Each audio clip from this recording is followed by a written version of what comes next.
Welcome to How Bizarre. How Bizarre. Welcome. In this episode, we'll be entering the shadowy crypt of vampire lore. So please get comfortable, and I hope you enjoy this episode. I'm sure you've all heard the word vampire, but what does it mean to be a vampire? And where did these myths evolve? In this episode, you'll hear about different types of vampires, archaeological evidence for vampires, and the telltale signs of a vampire. Vampire lore. Vampires have existed in the myths and legends of cultures around the world for centuries, with some of the most detailed and chilling accounts coming from Europe, Russia, and the Balkans.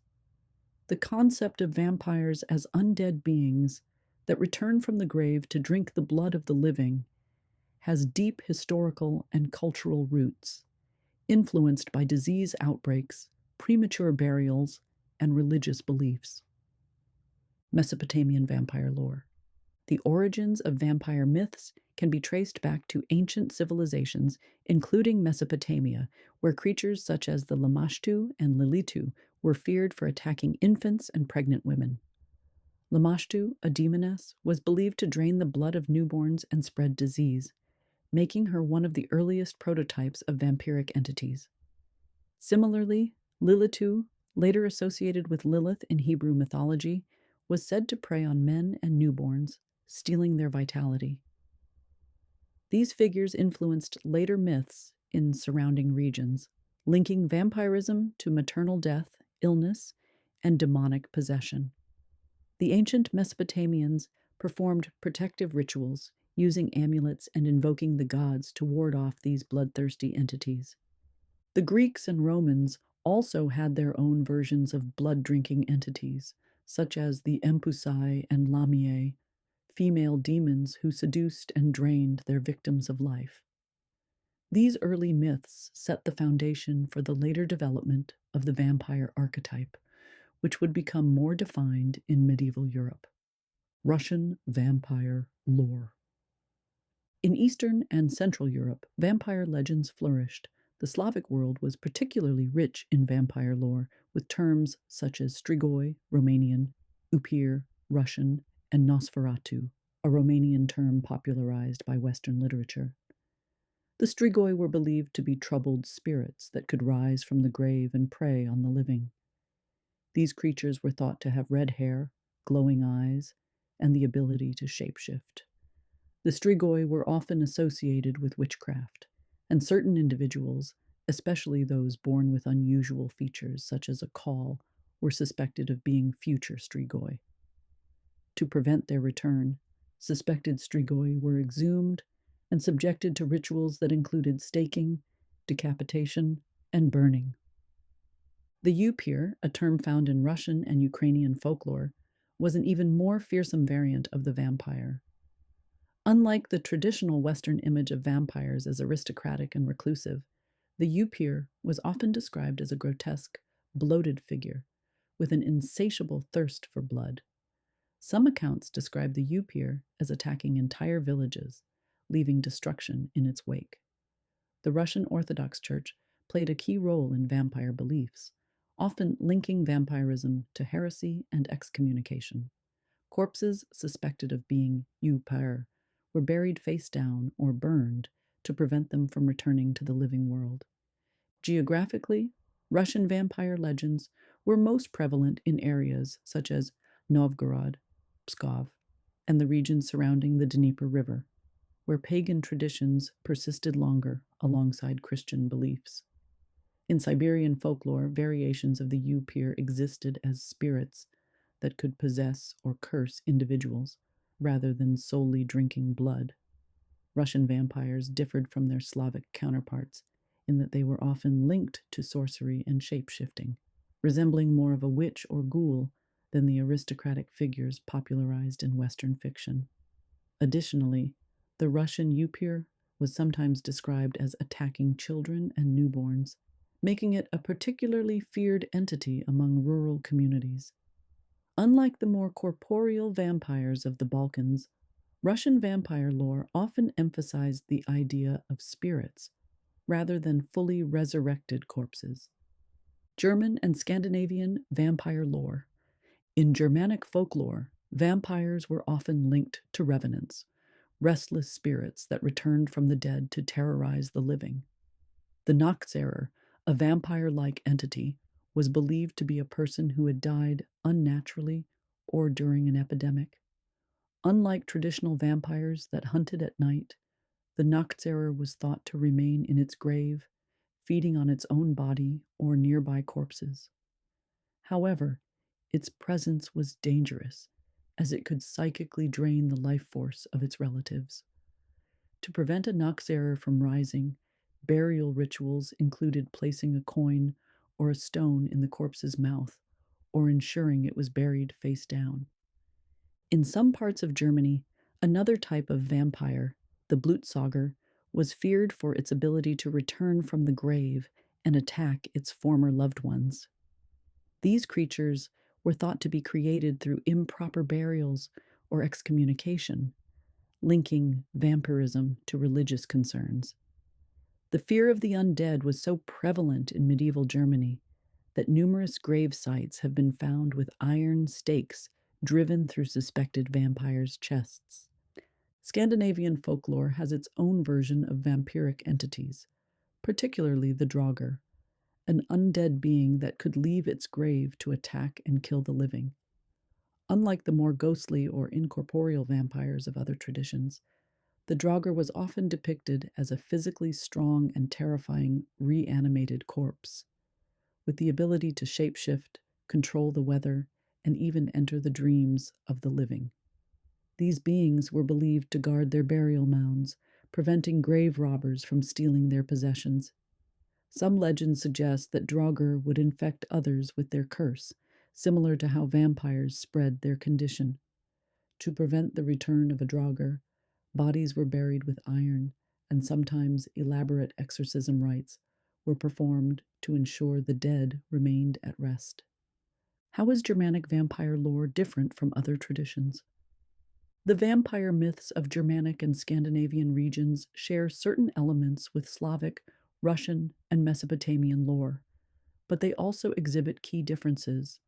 Unlike the Slavic strigoi or Russian upir, which were more closely tied to witchcraft and spiritual possession, Germanic and Scandinavian vampires were often viewed as physical revenants, animated corpses that could physically attack the living. The Draugr is particularly notable for its corporeal strength and ability to guard burial sites, whereas Slavic vampires were more frequently depicted as spectral beings that fed on blood. What are the differences between female vampires in mythology? Female vampires have played a prominent role in vampire lore across cultures, often depicted as seductive, dangerous, and supernatural beings. In Slavic folklore, the strigoi was sometimes described as a female vampire who could disguise herself as a beautiful woman to lure victims. The Russian rusalka, though more commonly associated with water spirits, shared traits with vampires, as she was believed to drain men of their vitality. Ancient Mesopotamian mythology featured the Lilitu, a vampiric demon who preyed on infants and pregnant women. This figure later evolved into Lilith in Hebrew mythology, a creature who refused to submit and was cast out to become a nocturnal predator. Similarly, in Greek mythology, Lamia and Empusai were female demons that feasted on human blood, using their beauty to ensnare their victims. During the medieval and early modern period, female vampires were often associated with witchcraft, with some legends portraying them as women who had made pacts with the devil. In German folklore, the Blutsauger was sometimes depicted as a widow who returned from the grave to feed on her own family members. In Eastern Europe, stories of women who died unnatural deaths, such as suicides or those who had been cursed, were believed to return as vampires, seeking revenge on those who had wronged them. How are female vampires different from male vampires? Female vampires differ from male vampires in several significant ways, particularly in their portrayal across different cultures. Female vampires are often depicted as seductresses, using beauty and charm to lure their victims before draining them of life. This contrasts with male vampires, who are typically portrayed as physically imposing, dominating through sheer force or aristocratic power. In Slavic folklore, female vampires like the Rusalka and Strigoi were known to enchant men, draining their energy in a slow, intimate manner. The Rusalka, often associated with water spirits, would lure men into lakes and drown them, resembling a more supernatural version of the traditional vampire. Male vampires, on the other hand, were often depicted as monstrous revenants, rising from their graves to attack indiscriminately. Female vampires also appear more prominently in mythology, connected to childbirth and death. Lilith, for example, is one of the oldest vampiric figures in history, said to prey on infants and pregnant women. This contrasts with male vampires, who are more commonly portrayed as conquerors or warriors of the undead, seeking dominance rather than nourishment alone. Literature and media have further reinforced these distinctions. In 19th century Gothic fiction, female vampires like Carmilla in Sheridan Le Fanu's novel of the same name were portrayed as eerily beautiful and dangerous, often reflecting Victorian anxieties about female sexuality and autonomy. Male vampires in Gothic literature, such as Dracula, were depicted as foreign invaders, threatening the integrity of European society. Furthermore, female vampires tend to be more associated with transformation and trickery. The Greek Lamiae could shapeshift into alluring women before revealing their monstrous nature. Meanwhile, male vampires were often portrayed as creatures bound by tradition and strict vampiric codes, with rigid weaknesses such as vulnerability to sunlight or holy symbols. Ultimately, female vampires serve as representations of temptation, seduction, and the unknown, while male vampires embody raw power, violence, and dominance. These differing portrayals reflect societal attitudes toward gender, fear, and the nature of the supernatural throughout history. Why is blood so important in vampire lore? Blood is central to vampire myths because it represents life itself. Across cultures, blood has long been associated with vitality, strength, and the soul. Many ancient civilizations believed that consuming or draining blood was a way to absorb another person's essence, a belief that naturally evolved into the concept of vampires feeding on blood to sustain their unnatural existence. Unlike other body parts, blood is the one fluid that continuously moves within a living being, symbolizing the essence of life. In many traditional beliefs, to lose blood was to lose strength, and death was often perceived as a permanent loss of this vital force. Vampires, as creatures who have died yet still persist in undeath, seek to reclaim life by consuming what they lack: fresh, warm blood from the living. The symbolic power of blood also ties into religious traditions. Many cultures have sacred rituals involving blood, from sacrificial offerings in ancient religions to the Christian concept of transubstantiation, where wine symbolizes the blood of Christ. Vampires pervert these sacred notions, consuming blood not for divine reasons, but for their own cursed survival. Additionally, the physiological effects of blood loss, paleness, weakness, and eventual death, reinforce the image of vampires as predatory beings who inflict suffering upon their victims. Other body parts, such as flesh or bones, lack the same immediate life-giving association that blood holds. Flesh may decay, and bones may endure, but blood represents the immediate and continuous force of life. This is why vampires are not depicted as eating flesh like ghouls or consuming bones like some mythological creatures. Instead, they drain the very essence that keeps their victims alive. In both folklore and modern depictions, blood drinking also serves as a metaphor for power, control, and the parasitic nature of vampires. They are beings who take from the living without giving anything in return, reflecting deeper societal fears of exploitation, contagion, and the unnatural prolongation of life at the expense of others. Now that you know the different cultural myths of vampires, how would you protect yourself from them? Throughout history, cultures have developed numerous ways to protect themselves from vampires. In Eastern Europe, garlic was commonly used as a deterrent due to its strong odor and supposed purifying properties.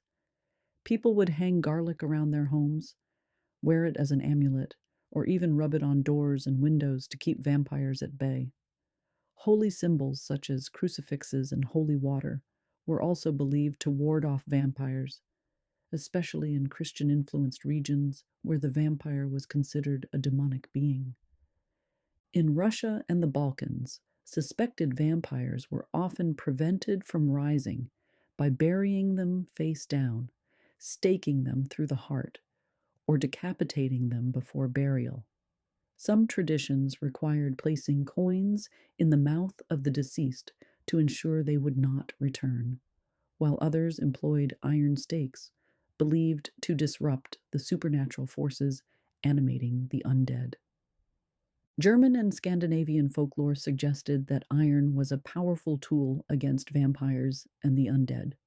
Horseshoes, iron nails, or even scythes were placed over graves to prevent a vampire from escaping its burial site. Fire was another common method of ensuring a vampire would not return, as burning the corpse was thought to destroy its supernatural energy. If bitten by a vampire, folklore varies on whether the victim is doomed to become one. Some traditions claim that immediate treatment with holy water or exorcism could prevent transformation. In certain Slavic and Greek legends, consuming soil from a vampire's grave or drinking a mixture of vampire ashes and water could cure vampirism. Others believed that the only way to ensure a victim did not turn was to kill the vampire that bit them before they fully transformed. In modern literature and film, vampire bites often lead to transformation, but historical folklore presents a more varied approach, where some victims could resist the curse or be saved through rituals. Regardless of the method, the fear of becoming a vampire remained a powerful motivator behind these elaborate protective measures. Were vampires associated with other creatures in mythology? Vampires are often associated with other supernatural creatures in folklore and mythology, sharing traits with demons, witches, and werewolves. In Slavic traditions, vampires were sometimes believed to be the spirits of witches who had been excommunicated from the church.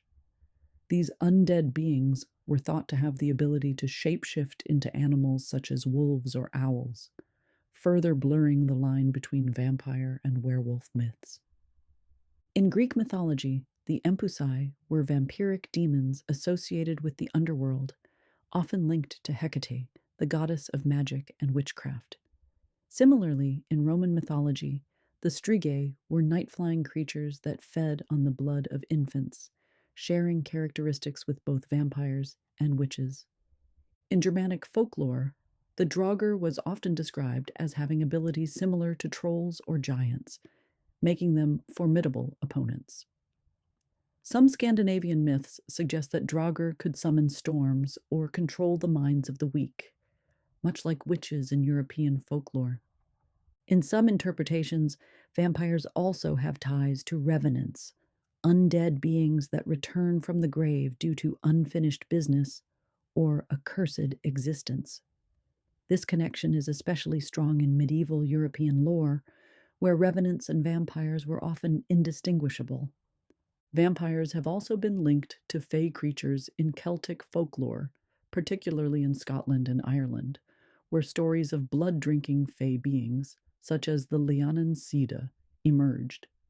These beings were said to drain the life force of their human lovers in exchange for inspiration or power. Overall, the vampire myth is not isolated, but deeply intertwined with other supernatural entities throughout history, evolving alongside broader mythological beliefs about death, the afterlife, and the supernatural realm. Vampires in Celtic lore. Celtic mythology contains a unique blend of vampiric beings, often interwoven with the world of the fae and spirits of the dead. In Irish and Scottish folklore, vampires were sometimes connected to the Sidhe, a race of supernatural beings that included malevolent blood-drinking creatures. One of the most famous vampiric beings in Celtic lore is the Lianan Sidhe, a seductive fairy vampire known to inspire poets and artists while draining their life force. The Lianan Sidhe was said to take lovers and grant them incredible creative inspiration, but their passion came at a great cost. These artists would waste away, dying young due to the energy drained from them.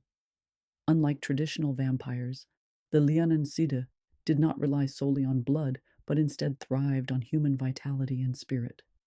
Another terrifying creature in Celtic lore is the Dearg Dhu, or red bloodsucker. This female vampire originated in Irish folklore and was said to have once been a mortal woman forced into a loveless marriage. After dying of heartbreak, she returned from the grave to take revenge on those who had wronged her, draining them of blood. Unlike the more common European vampires that could be warded off with garlic or holy symbols, the only way to defeat the Dearg Dhu was to pile stones upon her grave to prevent her from rising. The Bioban Sith of Scottish folklore is another vampiric entity, often depicted as a beautiful woman in a green dress who preys on unsuspecting travelers. She was known to lure men into dances before revealing her true nature and draining their blood. Unlike traditional vampires, she was associated more with the fae than with the undead, and legends suggest that she could be repelled using iron, a common weakness of fairy creatures. Celtic vampires often blurred the line between ghosts, fae, and revenants, emphasizing themes of betrayal, revenge, and supernatural seduction. Unlike the classic vampires of Eastern Europe, which were typically reanimated corpses, Celtic vampires frequently took on a more spiritual or ethereal form, operating within the liminal spaces between life and death. Overall, the vampire myths of the Celtic world add another layer to the rich tapestry of vampiric folklore, demonstrating how different cultures interpreted the undead in ways that reflected their unique spiritual beliefs and societal fears. We've discussed a variety of vampires, but is there any archaeological evidence of vampires? Archaeological discoveries across Europe provide compelling evidence that vampire folklore was taken seriously. Graves have been found containing skeletons with stakes driven through their chests, bodies buried face down, or with heavy stones placed upon them, measures thought to prevent the dead from rising. In Poland, a 17th century cemetery yielded graves where corpses had been decapitated and had their skulls placed between their legs. Some skeletons had sickles positioned across their throats, presumably to prevent them from reanimating. Similar findings in Bulgaria uncovered skeletons with iron rods driven through their hearts. One of the most famous vampire burials was discovered in Venice, Italy, where a woman's skull was found with a brick forced into her mouth. Scholars believe this was done to prevent her from becoming a vampire, as oral consumption of blood was a key fear. Other vampire graves have been found in Slovakia, Romania, and Greece, where evidence of post-mortem rituals, such as burning or dismembering corpses, aligns with traditional beliefs of ensuring the dead remain dead. The link between disease outbreaks and vampire panics is evident in historical records. During the 18th century vampire hysteria, the spread of tuberculosis and other diseases was often attributed to the undead. When bodies were exhumed during outbreaks, the natural bloating and purging of blood from the mouth were interpreted as signs of vampirism. These archaeological findings support the idea that vampire beliefs were not just folklore, but a real fear, leading communities to take extreme precautions against the undead. The evidence indicates that across cultures, societies actively sought ways to neutralize those they believed had returned from the grave, demonstrating the widespread and enduring power of vampire myths. So now that you know the power of the vampire, is there anything that can keep you safe from one? One of the most famous aspects of vampire folklore is their aversion to mirrors. This belief has been widely recorded in European traditions and is often used in modern vampire fiction. The origin of this belief lies in multiple cultural, religious, and symbolic interpretations. In many early legends, mirrors were thought to reflect the soul. Since vampires were considered soulless creatures, it was believed that they could not be seen in a mirror. This idea was reinforced in Christian folklore, which associated vampires with demonic beings who had been cursed and stripped of their souls. Mirrors were also widely used in various cultures for spiritual and supernatural purposes.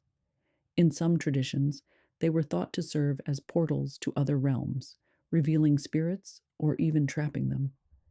In Slavic folklore, mirrors were sometimes covered in houses where a person had died to prevent their spirit from becoming trapped or returning as a revenant. Since vampires were often thought to be disturbed spirits, mirrors could theoretically reveal their unnatural presence. In addition to their supernatural connotations, mirrors were often associated with purity and truth. Since vampires were seen as corrupt and deceitful creatures, their inability to cast a reflection was considered proof of their cursed nature. From a psychological standpoint, mirrors symbolize self-awareness and identity. If vampires cannot see themselves, it reinforces their unnatural existence, forever severed from humanity. Their lack of a reflection is not just a supernatural quirk, but a deeper metaphor for their inability to connect with the living world. In some cultures, breaking a mirror was thought to bring bad luck, as it shattered one's connection to the soul. This further reinforced the belief that mirrors held power over supernatural beings, including vampires. Though modern interpretations of vampires have changed over time, the association with mirrors remains a core element of the mythology.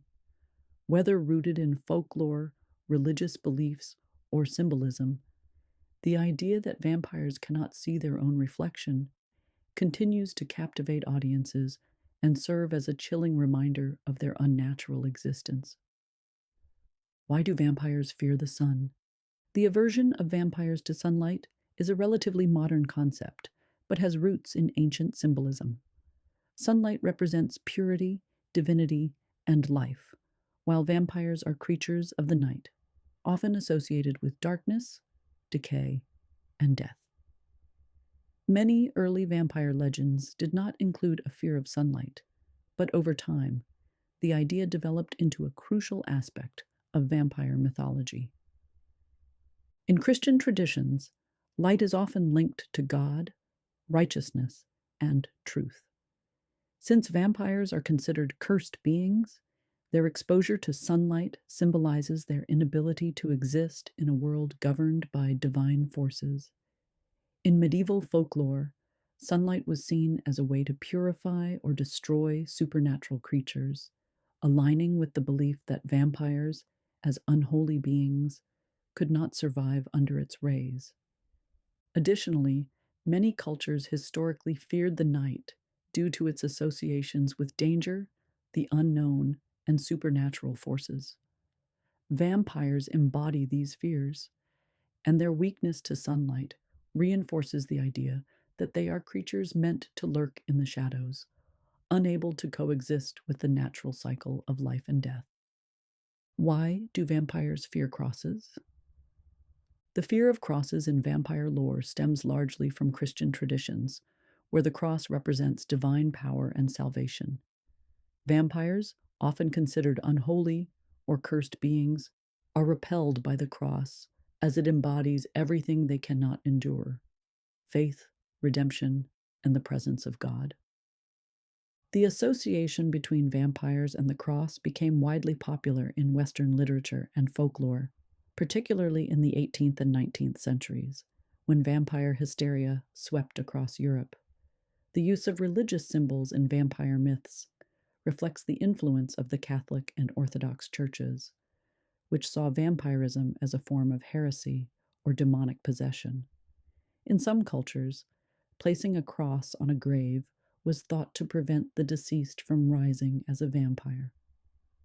From a symbolic perspective, the cross serves as a ward against evil. In Christian teachings, Jesus' sacrifice on the cross represents the triumph over death and sin. Since vampires are beings that defy the natural order of life and death, they are inherently opposed to the symbol of divine protection. Furthermore, in many vampire stories, holding up a cross or wearing one as an amulet provides protection against these creatures, reinforcing the belief that faith and purity can overpower darkness and corruption. Why does garlic stop vampires? The belief that garlic can deter vampires is one of the most well-known aspects of vampire lore. But where did this idea originate? Garlic has long been associated with protection against evil, disease, and supernatural entities, dating back thousands of years. In many ancient cultures, garlic was believed to have powerful medicinal and spiritual properties. The Greeks and Romans used it to ward off evil spirits, while in Slavic and Balkan traditions, garlic was a common tool in protecting against demons, witches, and the undead. It was thought to purify the blood and prevent malevolent entities from possessing or attacking individuals. The association between garlic and vampires may stem from its strong odor and supposed ability to cleanse impurities. Vampires, being undead creatures linked to decay and corruption, were thought to be repulsed by anything associated with purity and life. In some Eastern European traditions, garlic was rubbed on windows and doorways to keep vampires from entering homes. Others carried garlic cloves on their person, or even wore garlands of garlic around their necks as a protective amulet. Another possible reason for garlic's connection to vampire lore is its historical use in medicine. Garlic was often used to treat diseases, including those that mimicked symptoms of vampirism, such as tuberculosis and rabies. People who suffered from these illnesses were sometimes mistaken for vampires, leading to the belief that garlic could cure or repel vampiric afflictions. In some accounts, garlic was also used in burial rituals to prevent the dead from rising as vampires. Corpses suspected of vampirism were sometimes buried with cloves of garlic in their mouths or placed in their coffins to neutralize their supernatural threat. Over time, this belief became a staple in vampire mythology, reinforced by literature and popular culture. Today, garlic remains one of the most famous defenses against vampires, symbolizing the power of nature, health, and purity in the fight against the undead. Why do vampires sleep in earth from their homeland? A common aspect of vampire mythology is the requirement that vampires must rest in earth taken from their homeland, particularly from their graves. This belief is most famously reinforced in Bram Stoker's Dracula, in which Count Dracula is depicted transporting boxes of Transylvanian soil to England to sustain himself. The origin of this belief likely stems from traditional burial rites and the idea that the dead remain tied to the place where they were laid to rest. In many cultures, disturbing a grave was seen as a serious act, as the soul was thought to be intrinsically linked to the land. Vampires, being unnatural creatures caught between life and death, were believed to require a connection to the earth of their homeland to maintain their strength. Additionally, Slavic and Balkan folklore often associated vampires with their place of origin, believing that their supernatural power was linked to their burial ground. If they were separated from it, they would weaken and eventually perish. This idea reinforced the belief that vampires, despite their unnatural abilities, still carried remnants of their mortal selves and were bound to the physical world in specific ways. Some scholars suggest that the connection to Earth represents a symbolic tie to death itself. The idea that vampires must sleep in their native soil may be a reflection of their inability to truly escape death, forcing them to constantly return to the place of their burial to sustain their undead existence. This aspect of vampire lore also served a practical purpose in many folk tales, as it provided a way for people to weaken or destroy a vampire. By removing its access to its native soil, they could strip it of its power, making it vulnerable to destruction by staking, fire, or sunlight. Over time, this belief has remained a staple of vampire mythology, serving as a reminder that even the undead are not completely free from the forces that bind them to their origins. What plants and crystals offer protection against vampires? Many cultures have attributed certain plants and crystals with protective properties against vampires. These items were often used in burial rituals, worn as amulets, or placed around homes to keep the undead at bay. There are several plants that ward off vampires. As we just discussed, garlic is the most famous plant used against vampires. Garlic has been associated with protection due to its strong odor and supposed purifying properties. In Eastern European folklore, garlic was rubbed on doors, windows, and even livestock to prevent vampire attacks. In Slavic and Balkan folklore, hawthorn branches were often placed over doors or windows and sometimes used as stakes to kill vampires.